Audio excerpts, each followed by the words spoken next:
Hello സുഹൃത്ത്, നമസ്കാരം. ഇന്ന് ഒക്ടോബർ 10 ഏറ്റവും ലേറ്റസ്റ്റ് ആയിട്ടുള്ള കറണ്ട് അഫേഴ്സുമായി ജെഡിസ് കറണ്ട് അഫേഴ്സ്. എവിടെയും കോമ്പറ്റീഷൻസ് ഉണ്ട്, പക്ഷെ ആ കോമ്പറ്റീഷനിൽ വിജയിക്കുക എന്നത് നമ്മുടെ കഴിവാണ്. പക്ഷെ തുടക്കത്തിൽ നമുക്ക് കോമ്പറ്റീഷനിൽ വിജയിക്കണം എന്നില്ല. പതിയെ പതിയെ നമ്മൾ പവർഫുൾ ആകുന്തോറും നമുക്ക് വിജയിക്കാൻ സാധിക്കും. പക്ഷെ അതിനുവേണ്ടി നമ്മൾ പ്രയത്നിച്ചേ പറ്റൂ, എഫേർട്ട് ഇട്ടേ പറ്റൂ, എന്നും നമ്മൾ സമയം കണ്ടെത്തിയേ പറ്റൂ. എന്നാൽ മാത്രമേ നമുക്ക് വിജയിക്കാൻ സാധിക്കുകയുള്ളൂ. ഓരോ സ്പോർട്സ് പേഴ്സൺസ് നമുക്ക് എപ്പോഴും ഒരു ഉദാഹരണമാണ്. കാരണം അവരുടെ എഫേർട്ട് കൊണ്ട് മാത്രമാണ്, അവരതിനുവേണ്ടി തന്നെ സമയം ചിലവഴിക്കുന്നുണ്ട് മാത്രമാണ് അവർ എവിടെയും എത്തുന്നത്, ഏറ്റവും ടോപ്പ് ലെവലിലേക്ക് എത്തുന്നത്. അതുകൊണ്ട് നമ്മളും ഓരോരുത്തരും എന്നും അതിനുവേണ്ടി തന്നെ എഫേർട്ട് ഇടൂ, പ്രാക്ടീസ് ചെയ്യൂ, ടോപ്പ് ലെവലിലേക്ക് വിജയിക്കാൻ വേണ്ടി ശ്രമിച്ചുകൊണ്ടേയിരിക്കും. ഇന്ന് ഒക്ടോബർ 10 നമുക്ക് ഏറ്റവും ലേറ്റസ്റ്റ് ആയിട്ടുള്ള കറണ്ട് അഫേഴ്സിലേക്ക് പോകാം. ഒരു ന്യൂസ് ഹെഡിംഗ് ആണ്: Hungarian writer M Laszlo Krasznahorkai wins the 2025 Nobel prize for literature. Hungarian എഴുത്തുകാരനായ മിസ്റ്റർ ലാസ്ലോ ക്രാസ്നെഹോക്കെ 2025 സാഹിത്യത്തിനുള്ള നോബൽ സമ്മാനം നേടി. ഇന്നലെ പ്രഖ്യാപിച്ച ഒന്നാണ്. കഴിഞ്ഞ 3 ദിവസമായിട്ട് നോബൽ പ്രൈസ് പ്രഖ്യാപനമായിരുന്നു. Medicine, physics, chemistry. ഇപ്പോൾ 4മത്തേത് ആണ് ലിറ്ററേച്ചർ. ഈ പ്രാവശ്യം ലിറ്ററേച്ചറിൽ സാഹിത്യത്തിന് ലഭിച്ചിട്ടുള്ളത് ഹംഗേറിയൻ സ്വദേശിക്കാണ്. നമുക്ക് കറണ്ട് അഫേഴ്സിൻ്റെ ഡീറ്റെയിൽസിലേക്ക് പോകാം. 2025 വളരെ ഇമ്പോർട്ടൻ്റ് ആയിട്ടുള്ള ഒരു അവാർഡ് ആണ് സാഹിത്യത്തിലുള്ള അവാർഡ് എന്ന് പറയുമ്പോൾ നോബൽ പ്രൈസ്. ഇത് ലഭിച്ചിട്ടുള്ളത് ലാസ്ലോ ക്രാസ്നെഹോക്കെ. ഇദ്ദേഹം ഹംഗേറിയൻ സ്വദേശിയാണ്. 1985 പബ്ലിഷ് ചെയ്തിട്ടുള്ള സറ്റാൻ ടാങ്കോ എന്നൊരു പുസ്തകം, അതായിരുന്നു അദ്ദേഹത്തിൻ്റെ ഒരു വഴിത്തിരിവ്. ഒരു വലിയൊരു മാറ്റമായിരുന്നു ആ പുസ്തകം പബ്ലിഷ് ചെയ്തതിലൂടെ വന്നിട്ടുള്ളത്. അതായിരുന്നു അദ്ദേഹത്തിന് ലിറ്ററേച്ചറിലുള്ള ഏറ്റവും വലിയൊരു കാൽവെപ്പ്. 2025 നോബൽ പ്രൈസ് ലഭിച്ച ലാസ്ലോ ക്രാസ്നെഹോക്കെ അദ്ദേഹത്തിൻ്റെ മാസ്റ്റർ ഓഫ് ദി അപ്പോകാലിപ്സ് എന്ന പുസ്തകത്തിനാണ് സമ്മാനം ലഭിച്ചിട്ടുള്ളത്. 2015 അദ്ദേഹത്തിന് മാൻ ബുക്കർ ഇന്റർനാഷണൽ പ്രൈസ് ലഭിച്ച വ്യക്തിയാണ്. അദ്ദേഹത്തിൻ്റെ ഒരു പ്രത്യേക പുസ്തകത്തിനല്ല, എന്നാൽ അദ്ദേഹത്തിൻ്റെ വർക്കായി ബന്ധപ്പെട്ടാണ് 2015 മാൻ ബുക്കർ ഇന്റർനാഷണൽ പ്രൈസ് ലഭിച്ചിട്ടുള്ളത്. ഹംഗറിയിലെ 2മത്തെ ഒരു വ്യക്തിയാണ് നോബൽ പ്രൈസ് ഫോർ ലിറ്ററേച്ചർ ലഭിക്കുന്നത്. ഇതിനു മുമ്പ് 2002 ഇംറെ കേർട്ടസ് എന്ന വ്യക്തിക്ക് ലഭിച്ചിരുന്നു, അതായത് സാഹിത്യത്തിനുള്ള അവാർഡ് ലഭിച്ചിരുന്നു.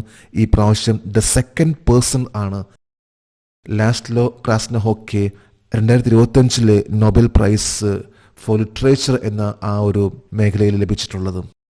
അടുത്തൊരു ന്യൂസ് ഹെഡിംഗ് ആണ്: Kerala government announces free travel for cancer patient on KSRTC bus. KSRTC ബസ്സിൽ കേരള സർക്കാർ ക്യാൻസർ പേഷ്യൻസിന് ഫ്രീ ട്രാവൽ എന്ന ഒരു ഓർഡർ പുറത്തിറക്കി. നമുക്ക് കറണ്ട് അഫേഴ്സിന്റെ ഡീറ്റെയിൽസിലേക്ക് പോകാം. കേരള സ്റ്റേറ്റ് റോഡ് ട്രാൻസ്പോർട്ട് ആണ് ക്യാൻസർ പേഷ്യൻസ് അവരുടെ ട്രീറ്റ്മെന്റിന് വേണ്ടി പോകുമ്പോൾ അവർക്ക് പൂർണ്ണമായിട്ടും ഫ്രീ എന്ന ലെവലിലുള്ള ഒരു അനൗൺസ്മെന്റ് നടത്തിയിട്ടുള്ളത്. ഈ ഒരു അനൗൺസ്മെന്റ് നടത്തിയത് ഒക്ടോബർ 9, അതായത് ഇന്നലെയാണ്. കേരളത്തിൻ്റെ ഇപ്പോഴത്തെ ട്രാൻസ്പോർട്ട് മിനിസ്റ്റർ ആയിട്ടുള്ള KB ഗണേഷ് കുമാർ ആണ് ഈ കാര്യം അറിയിച്ചിട്ടുള്ളത്. അതായത് free transport four treatment, cancer ആയി ബന്ധപ്പെട്ട ഫ്രീ ട്രാൻസ്പോർട്ട് എന്ന ആ ഒരു KSRTCയിലെ ഫ്രീ ട്രാൻസ്പോർട്ട് എന്ന രീതിയിലുള്ള ആ ഒരു ഓർഡർ പുറത്തിറക്കിയിട്ടുള്ളത്, അനൗൺസ് ചെയ്തിട്ടുള്ളത്. ഇന്ത്യൻ റെയിൽവേയും ക്യാൻസർ പേഷ്യൻസ് ട്രീറ്റ്മെന്റ് പോകുമ്പോൾ 100% ഫ്രീ ആണ്. കൂടെ വരുന്ന വ്യക്തിക്ക് 75% വരെയും ഇന്ത്യൻ റെയിൽവേ ഫ്രീ നൽകുന്നുണ്ട്. 2025 അനൗൺസ്മെന്റ് ആണ് ഫ്രീ ട്രാൻസ്പോർട്ട് KSRTC ബസ്സിൽ KB ഗണേഷ് കുമാർ അനൗൺസ് ചെയ്തെങ്കിലും 2012 ഇത് KSRTC ഓർഡിനറി ബസ്സിലും സിറ്റി സർവീസിലും 50% കൺസെഷൻ എന്ന ലെവലിൽ ഇളവ് നൽകുന്നുണ്ട്. അത് തിരുവനന്തപുരം സിറ്റിയിലാണ് ഇത്തരത്തിലുള്ള ഒരു അനൗൺസ്മെന്റ് നടത്തുകയും അത് പ്രാബല്യത്തിൽ കൊണ്ടുവരികയും ചെയ്തിട്ടുള്ളത്. അതായത് 2012 ആണ് 50% കൺസെഷൻ ട്രാവൽസ് ക്യാൻസർ പേഷ്യൻസിനെ. അടുത്തൊരു ന്യൂസ് ഹെഡിംഗ് ആണ്: Khalid Al Anani was elected as the new director general of UNESCO. യുനെസ്കോയുടെ പുതിയ ഡയറക്ടർ ജനറലായി ഖലീദ് അൽ അനാനി തിരഞ്ഞെടുക്കപ്പെട്ടു. യുനെസ്കോന്റെ ഏറ്റവും ടോപ്പ് ലെവൽ വരുന്ന ഡയറക്ടർ ജനറലിന്റെ ആ സ്ഥാനം മാറുകയാണ്. ആരാണ് ഇപ്പോഴത്തെ വ്യക്തി? ഖലീദ് അൽ അനാനി ആരിൽ നിന്നാണ് ആ ഒരു സ്ഥാനം ഏറ്റെടുക്കാൻ പോകുന്നത്? നമുക്ക് കറണ്ട് അഫേഴ്സിന്റെ ഡീറ്റെയിൽസിലേക്ക് പോകാം.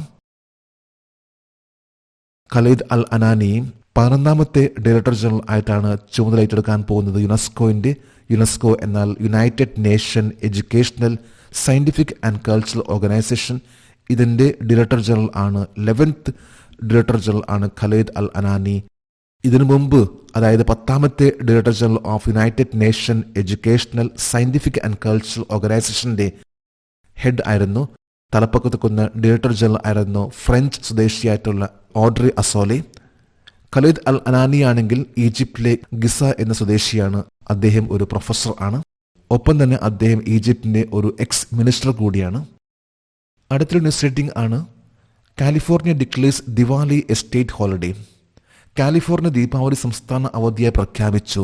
കാലിഫോർണിയ എത്രാമത്തെ ഒരു സ്റ്റേറ്റ് ആണ് യുണൈറ്റഡ് സ്റ്റേറ്റ്സിലെ ദിവാലി ഒരു സംസ്ഥാന അവധിയായിട്ട് പ്രഖ്യാപിച്ചിട്ടുള്ളത്? നമുക്ക് കറണ്ട് അഫയേഴ്സിന്റെ ഡീറ്റെയിൽസിലേക്ക് പോകാം.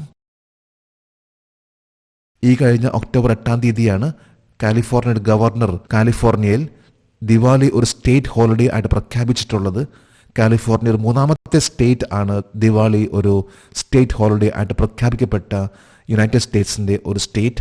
ഇതിനു മുമ്പ് പെൻസിൽവാനിയയും കണക്ടിക്കട്ട് എന്നീ 2 സ്റ്റേറ്റ് ആണ് യുണൈറ്റഡ് സ്റ്റേറ്റ്സിന്റെ ദിവാലി ഒരു പൂർണ്ണമായിട്ടും ഹോളിഡേ ആയിട്ട് പ്രഖ്യാപിച്ചിട്ടുള്ളത്. അതായത് ഇന്ത്യയിൽ ആഘോഷിക്കുന്ന ദിവാലി ഇപ്പോൾ യുണൈറ്റഡ് സ്റ്റേറ്റ്സിലെ 3 സ്റ്റേറ്റിലാണ് പൂർണ്ണമായിട്ടും അതിനെ ദിവാലി ഒരു സ്റ്റേറ്റ് ഹോളിഡേ ആയിട്ട് പ്രഖ്യാപിച്ചിട്ടുള്ളത്. ഒന്ന് പെൻസിൽവാനിയ, മറ്റൊന്ന് കണക്ടിക്കട്ട്, 3ാമത്തേത് ഇപ്പോൾ കാലിഫോർണിയ. കാലിഫോർണിയ ഗവർണർ ആണ് ഗവിൻ ന്യൂസോം. അദ്ദേഹമാണ് ഈ വരുന്ന 2026 ജനുവരി 1 മുതൽ പ്രാബല്യത്തിൽ വരുന്ന ദിവാലി ഒരു സ്റ്റേറ്റ് ഹോളിഡേ ആയിട്ട് പ്രഖ്യാപിച്ചിട്ടുള്ളത്. അടുത്തൊരു ന്യൂസ് റീഡിംഗ് ആണ്. Indian army index indigenous Saksham counter UAS grid to secure tactical battlefield space. Tactical battlefield space സുരക്ഷിതമാക്കാൻ ഇന്ത്യൻ സൈന്യം തദ്ദേശീയ സാക്ഷം കൗണ്ടർ UAS ഗ്രിഡ് ഉൾപ്പെടുത്തി.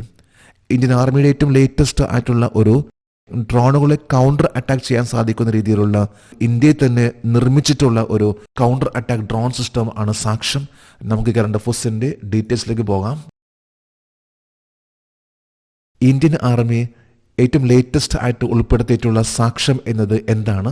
ഇതൊരു കൗണ്ടർ അൺമാൻഡ് ഏരിയൽ സിസ്റ്റമാണ്. അതായത് ഡ്രോണുകളുടെ അറ്റാക്കിനെ ചെറുക്കാൻ സാധിക്കുന്ന രീതിയിലുള്ള ഒരു കൗണ്ടർ അറ്റാക്ക് നടത്താൻ സാധിക്കുന്ന രീതിയിലുള്ള ഒരു പവർഫുൾ ആയിട്ടുള്ള കൗണ്ടർ അറ്റാക്ക് സിസ്റ്റമാണ് സാക്ഷം എന്നത്. ഇതിന്റെ ഫുൾ ഫോം ആണ് situational awareness four kinetic soft and hard kill asset management. Saksham എന്നതിന്റെ ഫുൾ ഫോം ആണ് situational awareness four kinetic soft and hard kill asset management.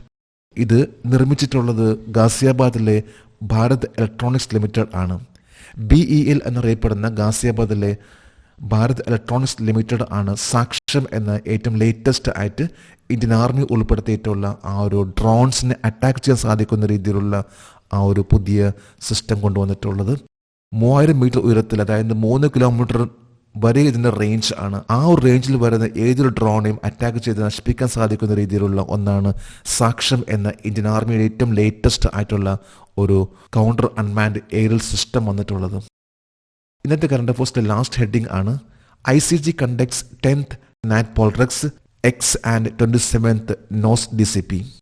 ICG 10ാമത് നാറ്റ് പോൾട്രെക്സ് എക്സും 27th നോസ് DCP നടത്തി. ICG എന്നാൽ Indian Coast Guard. Indian Coast Guard 10ാമത്തെ NAT POLREX and 27ാമത്തെ NOS DCP എന്ന exercise നടത്തി. എന്താണ് നാറ്റ് പോൾട്രെക്സ്, എന്താണ് നോസ് DCP എന്നതും നമുക്ക് നോക്കാം. ഏറ്റവും ലേറ്റസ്റ്റ് ആയിട്ട് ICG, അതായത് ഇന്ത്യൻ കോസ്റ്റ് ഗാർഡ് നടത്തിയിട്ടുള്ള ഒരു എക്സസൈസ് ആണ് നാറ്റ് പോൾട്രെക്സ് എക്സ്. കൂടാതെ 27ാമത്തെ നോസ് DCP എന്ന ഒരു എക്സസൈസ് ഇത് നടത്തിയിട്ടുള്ളത് ഇന്ത്യൻ കോസ്റ്റ് ഗാർഡ് ആണ്. നാറ്റ് പോൾട്രെക്സ് എന്നാൽ national level pollution response exercise. അതുപോലെ നോസ് DCP എന്നാൽ national oil spill disaster contingency plan. Pollution ആയി ബന്ധപ്പെട്ട ഒരു എക്സസൈസ് ആണ് നാറ്റ് പോൾട്രെക്സും മറ്റൊന്ന് നാഷണൽ ഓയിൽ സ്പിൽ ഡിസാസ്റ്റർ.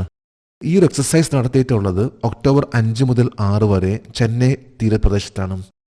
ചെന്നൈയുടെ തീരത്ത് നടത്തിയിട്ടുള്ള ഒരു വലിയൊരു എക്സസൈസ് ആണ്. ഈ എക്സസൈസിൽ ഏതാണ്ട് 32 രാജ്യങ്ങളിൽ നിന്നുള്ള 40ഓളം ഒബ്സർവേഴ്സും അതുപോലെ തന്നെ ഇന്ത്യയിൽ നിന്നുള്ള 105 നാഷണൽ ഡെലിഗേറ്റ്സ് പങ്കെടുത്തിട്ടുള്ള വലിയൊരു എക്സസൈസ് ആയിരുന്നു ചെന്നൈ തീരത്ത് നടത്തിയിട്ടുള്ള നാറ്റ് പോൾട്രെക്സും നോസ് DCP എന്ന് പറയുന്ന ഒരു എക്സസൈസ്.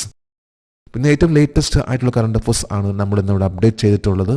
ജഡ്സ് കറണ്ട് അഫേഴ്സിൻ്റെ ഇന്നത്തെ ഈ വീഡിയോ കണ്ടിട്ട് ഇഷ്ടപ്പെട്ടെങ്കിൽ ഈ ചാനൽ സബ്സ്ക്രൈബ് ചെയ്യാനും ഷെയർ ചെയ്യാനും മറക്കരുത്. നമുക്ക് നാളെ വീണ്ടും പുതിയ കറണ്ട് അഫേഴ്സുമായിട്ട് കാണാം. Thank you very much.